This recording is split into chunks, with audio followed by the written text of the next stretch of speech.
A very good afternoon, everyone. Welcome back to this week's session brought to you by VLAN Asia. So this week we are actually going to be covering a retail digitalization series of webinars for the next coming 3 weeks. So today's webinar will be on managing your inventory on multiple e-commerce marketplace. And we have today Mr. Bernard Ho, the co-founder of Hatio Labs. So before we start our session, as always, I'm going to remind everyone to just open up your Q&A section on the right-hand side of the screen. If it's not open, then you can click on that little blimp with the question mark on it and open that up. And you can drop down your questions throughout this webinar, and we will take them.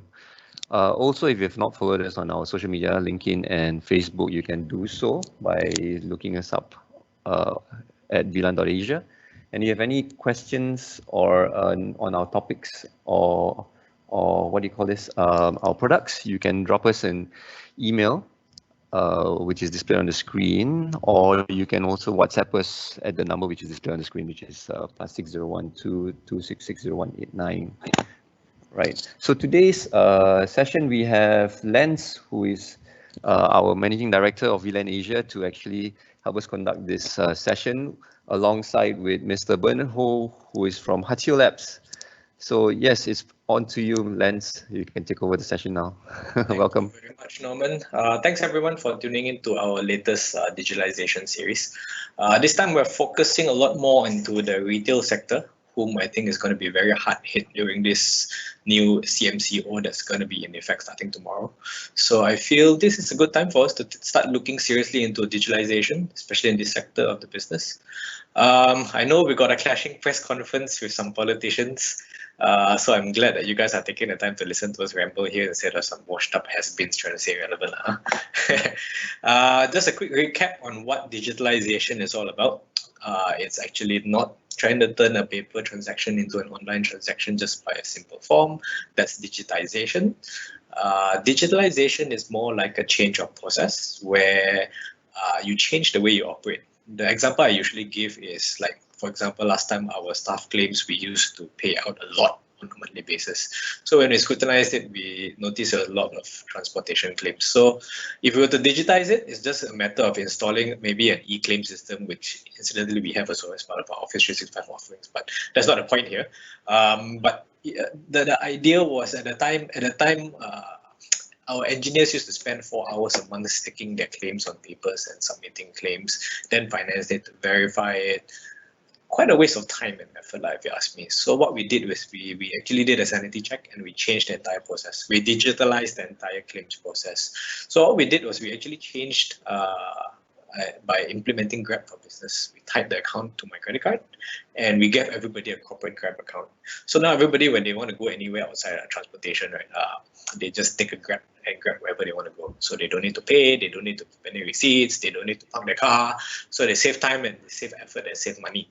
At the end of the month, I only pay one bill, which is the credit card bill, and all the trips are logged and everything is on Grab for Business and the Grab for Business account.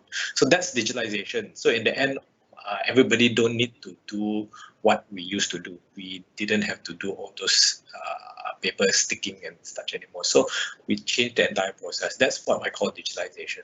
And digitalization doesn't happen overnight. You need to actually understand what is the process first. You need to understand what your business is facing first before you actually embark on a digitalization journey. Right. So one big challenge that retailers face are going to start facing tomorrow again is going to be the lack of footfall again in your stores. Restaurants still can do some takeout, but it's going to be quite tough for non-F&B businesses to crawl this latest predicament. So to this, I mean, we all have to deal with this, and so we're all in this together. So we are here. We came up with this digitalization series to actually help you, the retailer, to help you navigate through these tough times that we're facing. So naturally, the first thing that we would think about is to try to move our retail stores online. Some people started the journey about 6 months ago. Some of you might have waited it out, seeing whether or not we could stem the tide and continue operating as per normal. But now that we realize this thing is not going to go away, so it's a very good time for you to actually start venturing into e-commerce now. There's a lot of considerations that you have to take before you actually go into e-commerce. Of course, there's many pitfalls and there's a lot of good recommendations you can adopt by hearing some of the panel specialists that we've lined up.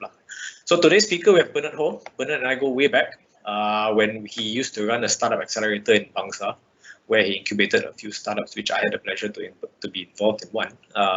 Since then, he's gone off to be a co-founder of a company called Hatio Labs, a South Korean-based startup focusing on logistics operating systems. What does that mean? I'll let him explain. Welcome, Bernard. Maybe you can explain a little bit, introduce yourself a little bit and what Hatio is all about and how you came about in managing this from this side of the world. Thanks, Lance. I hope you guys can hear me loud and clear. Good. Sure. Thanks for having me on the show today. I'm glad that we are also in competition with a more important press conference that's happening right now. I'm actually very curious to actually move my screen to Facebook now to see what's going on. Anyway, just a bit of introduction. So basically, my name is Bernard. I'm co-founder of Hatio. Hatio is basically we're basically a company based out in South Korea since 2012, and we had the pleasure to basically serve and work on projects together with folks from CJ Logistics, with Lazada in Shenzhen, iHerb.com, for those of you who's very familiar with iHerb.com, the online pharmacy marketplace, and also of course it was 2.5 years ago we decided to expand our market footprint into Southeast Asia, and we have had a lot of fun. Basically, just to share with you, with the first 3 to 4 months of us in Southeast Asia was really purely traveling around to Jakarta, Bangkok, Saigon, to Manila, and of course our home ground, Malaysia. And now we decided then to basically based out in Kuala Lumpur in Malaysia for the regional HQ. Currently, we are also in Jakarta and in Saigon as well. So basically, what does Hatio do is that over the time of us studying and understanding the Southeast Asian markets, these are basically the one whole long list of problems that we've been looking at. And actually, one of the key problems was really the level of digitization of the local SMEs in Malaysia, or rather in Southeast Asia. So this is basically the whole list of issues and problems that we have learned from talking to local SMEs, right? So we're very focused with the local small and medium enterprises when it comes to supply chain, logistics, and the retail play as well. And we're talking about a series of problems from turnaround time to visibility, to high cost of ownership of technology. There's always this fear of unknown, which is what I was thinking maybe it could be a very good, it could be an anchor of our conversation today. Yep. The fear of unknown of the local SMEs, of like, it's like, is this, so what I've observed is like, currently it's like it's like a racing track, right? And there's the spectator stand or the substitute stand is actually full of like local SMEs waiting to get to the starting line, or trying to see what happens if I get to the starting line, meaning what happens if I spend this money? Is this too much of an investment? How do I buy a software? What does change looks like? Because transformation is basically the changing of shape of business, right? From a traditional legacy into a digitized mode, a digitized shape, right? So I think there's a lot of fear of unknown, lack of local support, and then of course the increasing demand of e-commerce fulfillment capabilities for a lot of our customers, especially from the logistics sectors as well.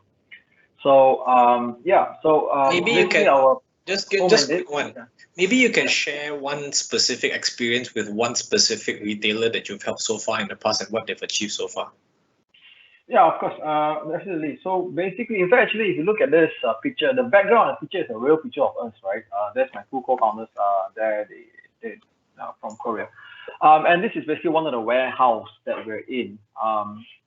And basically, these are very traditional legacy warehouse operations down in Klang, Kappa with very challenging connectivity as well, and they've been using, so history has it, quick one is that they've been using accounting systems to run their inventories, to run their operations, right? And this is actually quite common. It's very, very common for Southeast Asian businesses, local SMEs particularly, to use an accounting system to run inventory, run POS, and even run invoicing and all that as well. So we went in and the whole idea was to optimize the warehouse operations, because what we look at is that if you look at the model, so long as this wall is still here and a product needs to move from point A to point B, every one of these movement needs to go through a distribution point. Some call it the warehouse, and in the retail play, they call it the distribution center, right? So everything needs to go through this single point, right? And this single point has naturally takes a very important place in the whole supply chain. And everything is planned. The entire supply chain planning, logistics planning is all planned around this core area. Yet, this is the main core area that is not digitized enough, or rather, it's not powered, it's not tech enabled to be optimized, right? So there's a lot of redundancy, there's a lot of inventory fluctuations, stockouts, overstocks, understocks, and all that's happening. So so what we did was we basically ran in, and the whole idea was to basically optimize this guy, right? To optimize this core of this supply chain, right? From supply, warehousing, or distribution centers, and then to their plants or to the retail outlets, right? So the whole idea was to optimize this core and make this core as the single source of truth. And every single inventory is basic data is basically took out and basically dependent on this core, which is the warehouse or the distribution centers. So that's what we did.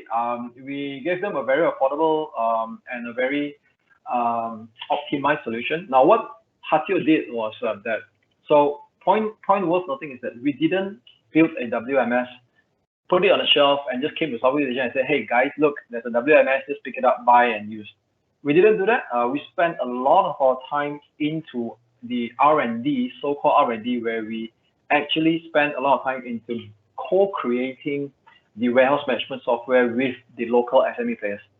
With the warehouse, we have the retail players, we even have pharmaceutical retail players, arts and craft retail players, manufacturers, and all that, right? So we spend a lot of time invested into co-creating with these guys, with the idea, with the belief that if we can solve one guy's problem, we are basically solving another 100 guys' problem in the industry, right? Because there's not much rocket science in terms as far as warehousing is concerned. Yeah. So that was what we did, and like I was just about to say that basically our mandate is basically helping local SMEs digitize. That's what all we want to do. Very simple. Help local SMEs digitize. Yeah. So that's you mentioned something about having a single source of truth. What's the importance of that? Well, I think the very key important of this is because right now, let's take one key example. It was a pharmaceutical chain, pharmaceutical retail player that we're working on right now, and basically, of course, they have their retail outlets. There's a number of retail outlets around the country, around Klang Valley, and then that's where the distribution center sends, right, distribute the product. Now, what happened is that was the traditional model of it, right? Distribution centers, let's say 10 retail outlets. That was easy, right? Although it also, at that point, at that phase, there's also a lot of challenges in terms of overstock and understock. Look, a pharmacy brand cannot, but let's take this pharmacy brand, for example, right? A pharmacy brand cannot afford to have a customer walking into his pharmacy outlet asking for a Panadol, and he says, oh, sorry, we don't have Panadol, or Panadol is out of stock, right? It's bad branding, So basically, and all this is very simple stuff that can be solved by making your supply chain tech enabled, all right? So that is the old model. Distribution centers, 10 retail outlets. Now what happened is right now the sales channels have actually expanded. Not only retail outlets, people are selling on their own online stores, right? Yep. That's one. So that's second sales channel, right? And then right now there's like Lazada, there's Shopee, there's Shopee. There's just so many marketplaces coming out. There's iHerb.com, right? So there's a lot of marketplaces that's coming up, and the demand of you have to get there, right? And of course, with COVID and all that, people are not, footfall to retail outlets are going down tremendously, right? And people are basically, SMEs are starting to depend, and those that have not gone onto the e-commerce bandwagon, they're getting there. They're starting to get there, finding always how, asking for help all around, right? Those is already there, is expanding into more marketplace, or basically expanding more SKUs into the marketplace. Now, as this happens, that's where the one simple thing where it's called, there's no visibility of inventory, right? And managing inventory become even more challenging right now. One distribution center is handling only retail outlets, whether it's 10 or 20 retail outlets, that's a challenge by itself, but that's still manageable. But now, the inventories, the sales channels is not only to the retail channels, to the retail stores, but it also goes into e-commerce and online stores and all that, right? So inventory consolidation of inventories becomes a real issue, right? So while it's nice and all good to be able to sell in more channels, more platforms, but as the sales goes up, as the bigger demand comes through, less people going out, everybody buying online, now that becomes a real challenge. So if you're not, I mean, please forgive me if I'm naive, right? But if you're not tech enabled, the only way I see you handling this, I mean, a retail player handling this is pen, paper, and everyday consolidate and log in, log out, because you sell in what marketplace A, and you got to go log into marketplace B, C, and D to basically say, okay, I've sold this, and so that's -1, -1. So if you're tech enabled, then you begin to optimize. You begin to make fulfillment more effective, easier, and that way you save a lot of time and cost as well, right? So that's probably what some of the experience that So how does Hatio come into the picture here? How does Hatio fills in all these gaps? Well, put it simply, Hatio basically powers up the retail players digitally, right? When we started, it was pure warehouse management software, right? But what we really know that we don't want to end up with is to be just a software seller. We knew that we know at the back of our minds there's a bigger picture, there's a bigger mandate. Helping local SMEs digitize is simple, but there's definitely a bigger mandate out there, and we are already starting to work on a bigger mandate, which is a logistics operating systems. So we have pivoted from a warehouse management software into a logistics operating system, where it's cloud-based, right? It's cloud first, and it's integrated, or rather it's API ready, right? And we made the warehouse or the distribution center, again, as I explained earlier, as the single source of truth, as the centralized source of truth. Even if you have retail outlets, even if you have e-commerce marketplaces, or even you are taking in you're taking in supplies from a suppliers, whether it's the big time supplier or from China, basically all this information is flowed into the operating system. So you just imagine it like the iPhone, right? The millions of guys building apps out there, all these apps is not going to make sense. E-wallet payments and not all those are not going to make sense if the iPhone does not have the iOS, right? So basically what and where Hatio comes in effectively from here is that we are basically the provider of the operating system, right? And this operating system is basically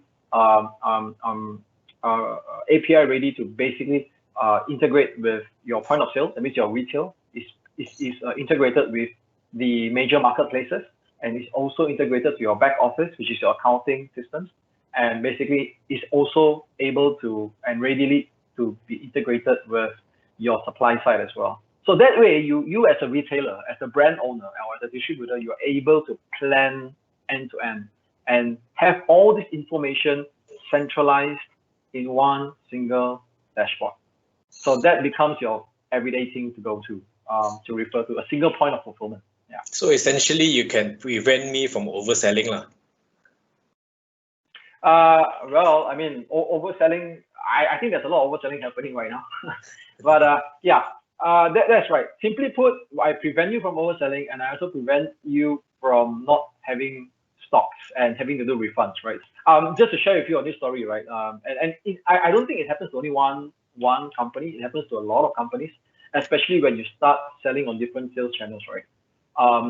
If you're retail, if you're in a retail play, where there's this story where one of our customers, one of the biggest pain points was having salespeople selling the same SKUs, right? So the SKU has like 250 in quantity, and there's 3 salesmen. 3 salesmen in the difference of 5 minutes sells 200 of that same SKU. That means salesman A 200, salesman B 200, salesman C 200. But there's only 250 in quantity, and everybody collect payment. So 3 customers paid to 3 different salesmen for 200 of this quantity that has only 250 in stock.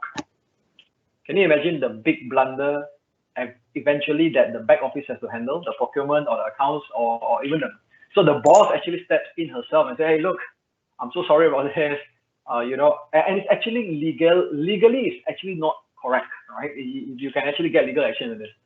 So these are really unnecessary stuff for retail play to, that they can actually don't have to go through if they are basically tech enabled.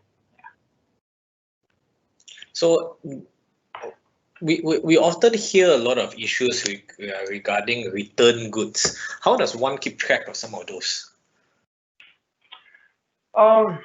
Return management has always been a big problem, and it also depends on, so what we've been seeing with our customers is that some of them have different legs of return, right? Whether you have 1 leg, 2 legs, 3 or 4 legs.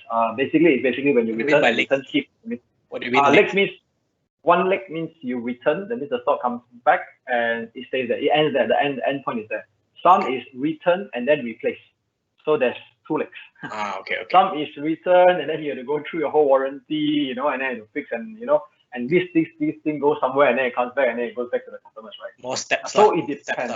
Correct. Okay. But the bigger challenge has always been return, and I think one of the biggest challenges, right, is always having to have return logistics to do, and having to manage that return. That means now you have to stage. That means once you go out, right, and then now your stock comes back to the DC, to the distribution centers.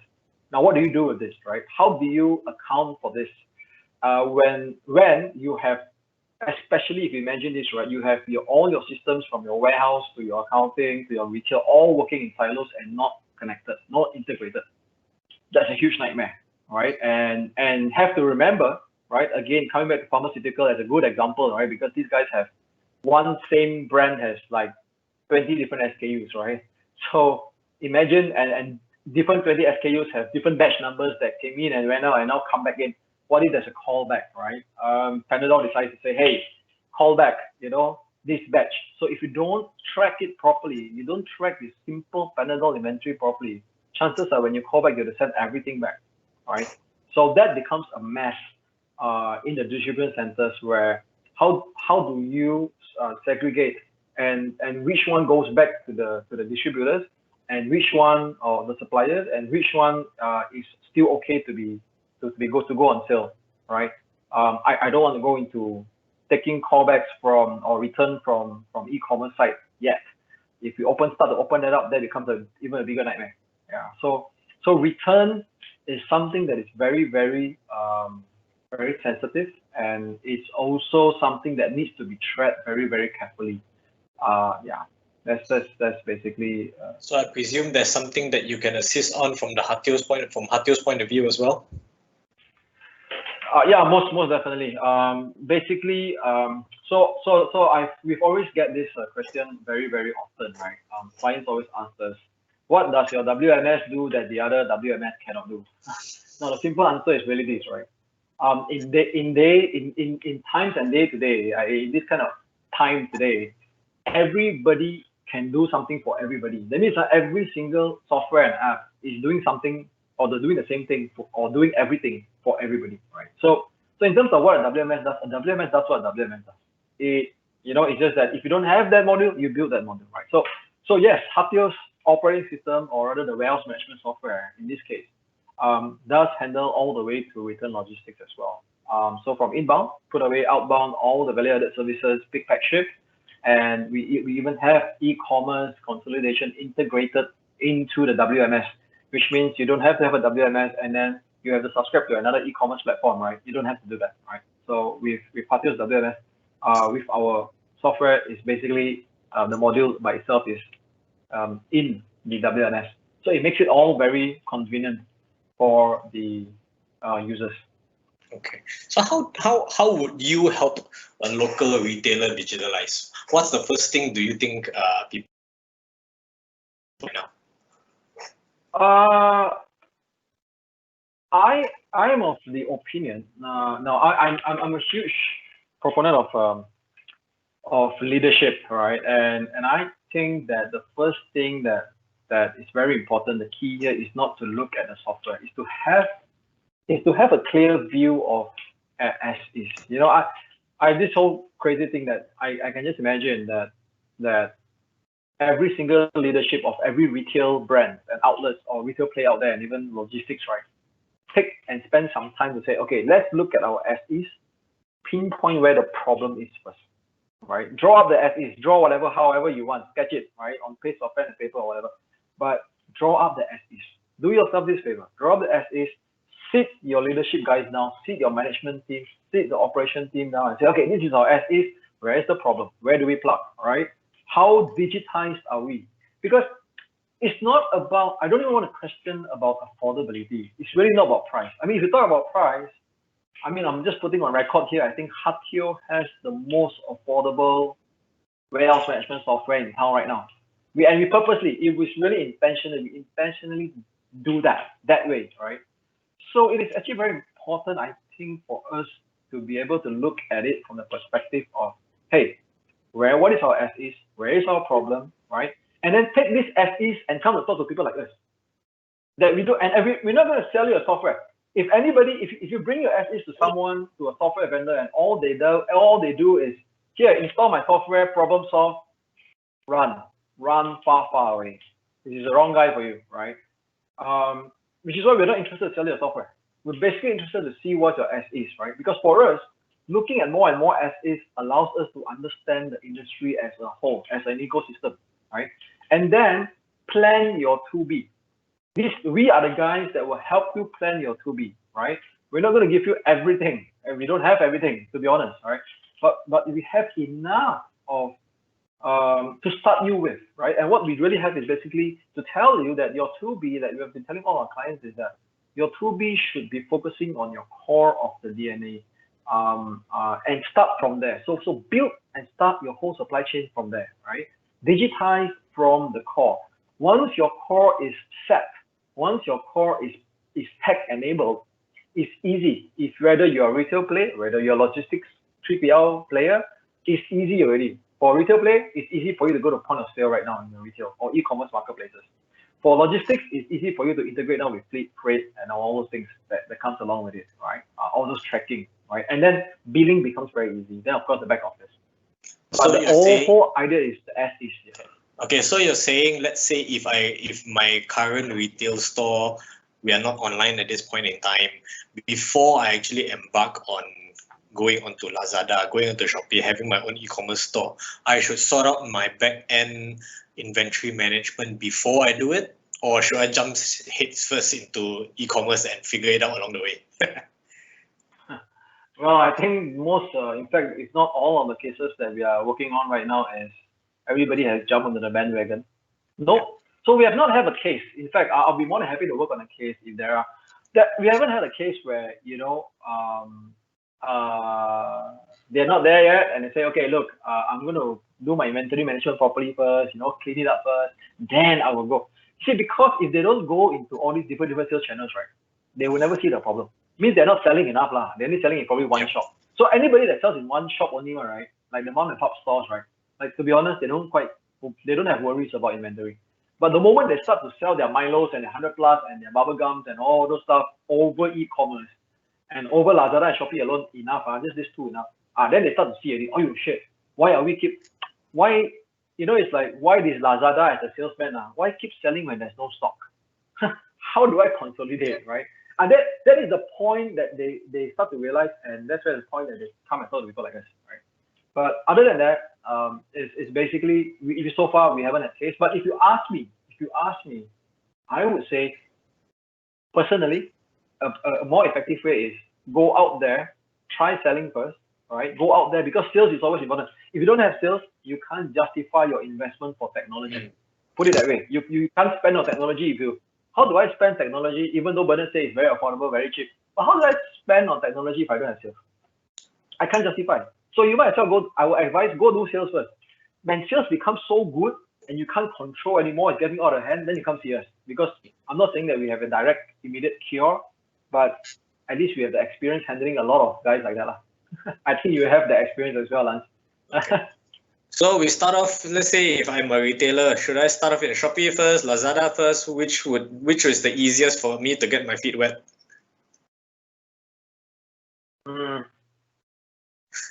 Go to your Facebook personal page. Go to your Facebook personal page, start a marketplace account, start selling. Well, I think it's really about going out there and taking your products and you know, putting out to the market and go to the point where you have a good problem, right? You know, it's like, I have a problem, but it's a good problem. It's not a bad problem. It's a good problem to have. So let's try to get yourself to a good problem to have point, right? Then you can really see and realize the effectiveness, or realize the real need of why you need to be tech enabled. It doesn't have to be Hapio, you know, it can be a lot of other integrated softwares out there. But my advice from my own experience is that do it first, right? And then once you feel the pain, then you will understand, you know, then try to get your as is picture, then you understand why is it necessary to invest to be tech enabled. Then you can see the low hanging fruits, and then you can see the long haul of things. Yeah. Okay, cool. Any final words before we go into Q&A? Not really. I'm more than happy to be taking questions if there are any. Cool.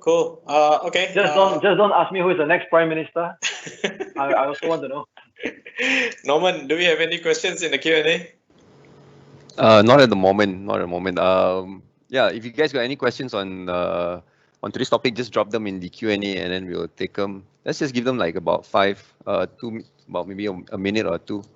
So maybe, Bernard, maybe what you can do is you can share with us what you're currently doing. What active projects are you currently working on at this point in time? Sure. I think the way I can share this is that we are working on two very distinctive customer segments, which we are very, very strong in right now, which we are starting to see and track a lot of important key metrics or impact coming out of their digitization. Is on the first customer segment is basically the 3PL logistic players. All right. If you're a warehouse operator or you own a warehouse and you want to optimize it, right? That's one segment, and the other segment that is we're also very strong on right now, and it's basically giving us a lot of traction. Is basically the retail play. If you are a retail owner, whether it's pharmaceutical industry or the grocery industry, we are basically working on these two customer segments, and it's about digitization. It's really not about just installing a software. It's really about digitization. When I say digitization, it means there's people, processes, and then the product, which is the WMS. But it's always people and processes first. So if all you do is just getting out there to want to buy a product, software, then you got it all wrong. Right? It's got to be people, it's got to be processes, it's got to be about optimizing these two elements, and the product comes in merely as a tool to help you, enabling you to do that. Right? So yeah, so basically we are working on these two very distinctive category of customer segments currently. Yeah.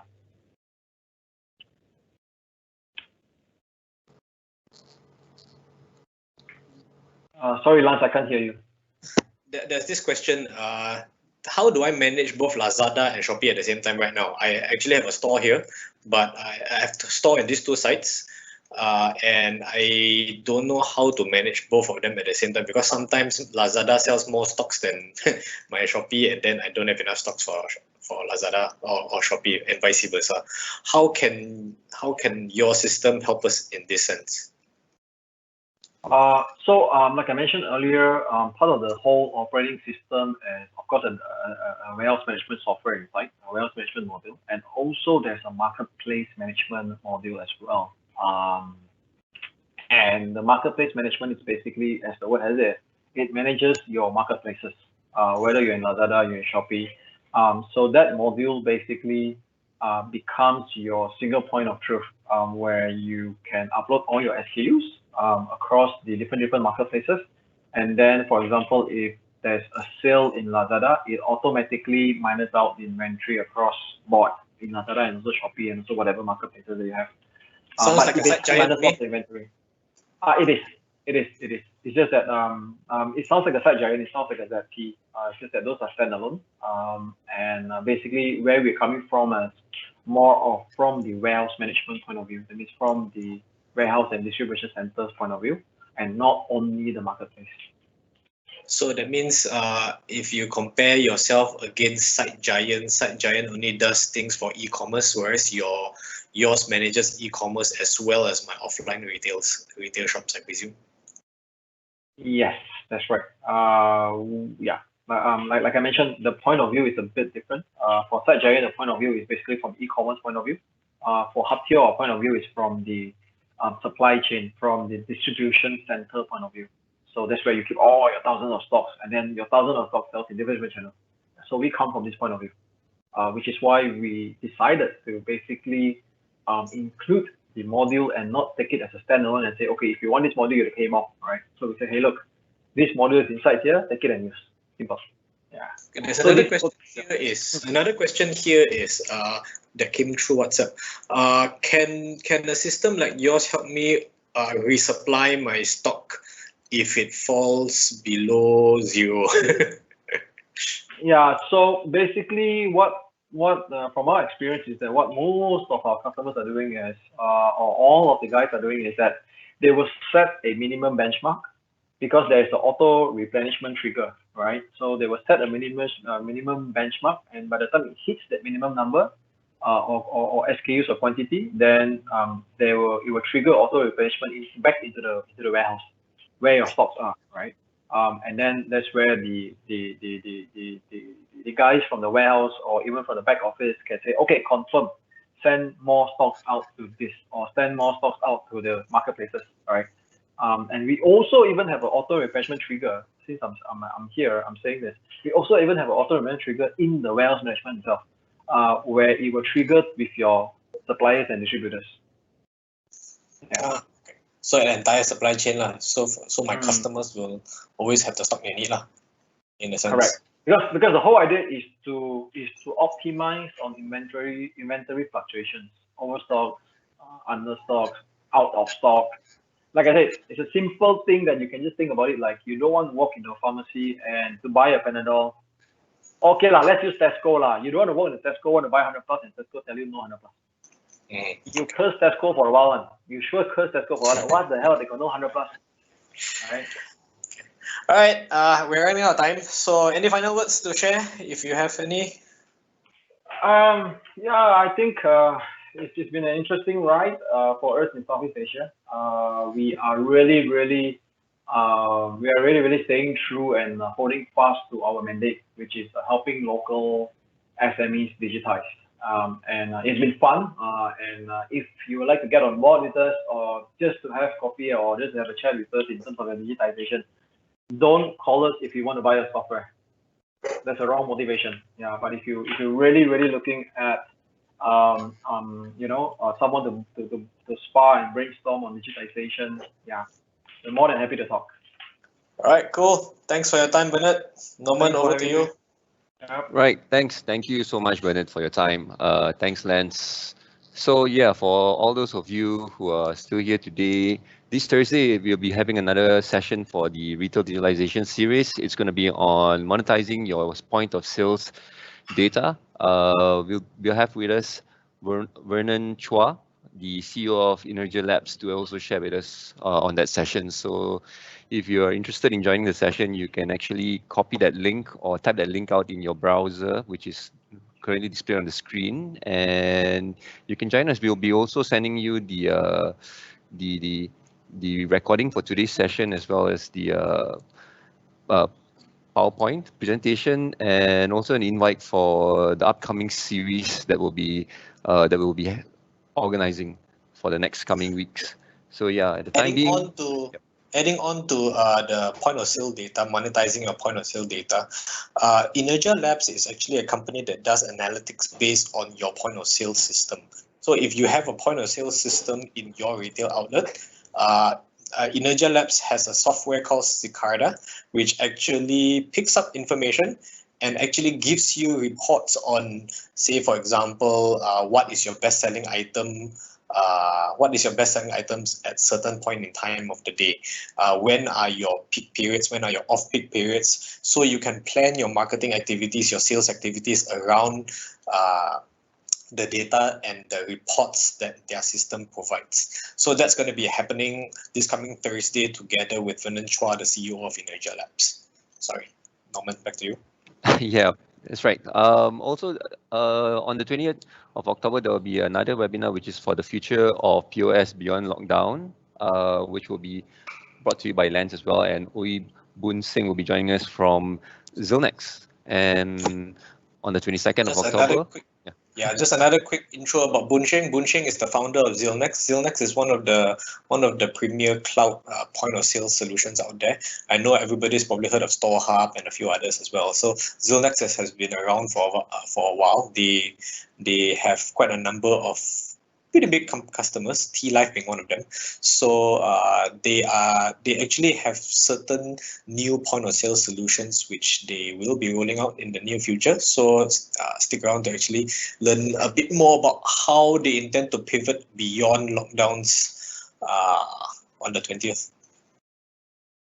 Yep, and for those of you who are interested in market strategies as well as CRM and looking for a good CRM software to purchase or understand more on how you can actually do some retail, adapt your retail to the market situation right now, which is the post-COVID, you can join us on the 22nd of October, where we have Aaron So, the head of channel sales of HubSpot Asia, to also share with us on some how should retail adapt their marketing strategies during this post-COVID. So yeah, and finally on the 27th of October, we will bring all these topics together. We'll have all the speakers join us on the 27th of October to have a forum for retailers. We'll have the speaker from Hatio Labs, Zilnex, Energia Labs, as well as HubSpot, and also from VLAN Asia. So for all of those of you who are in the retail industry who are interested in finding out more on the systems and how to automate processes, and also to find out more on these topics, you can also join us throughout this session. Right. So yeah, so if you have any inquiries, you can always drop us a email or also WhatsApp us, or scan this QR code and give us the feedback on more webinar sessions or topics that you would like us to present to you. So yeah, in the time being, till we see you on this coming Thursday, stay safe, everyone. Thanks, Lance. Thank you.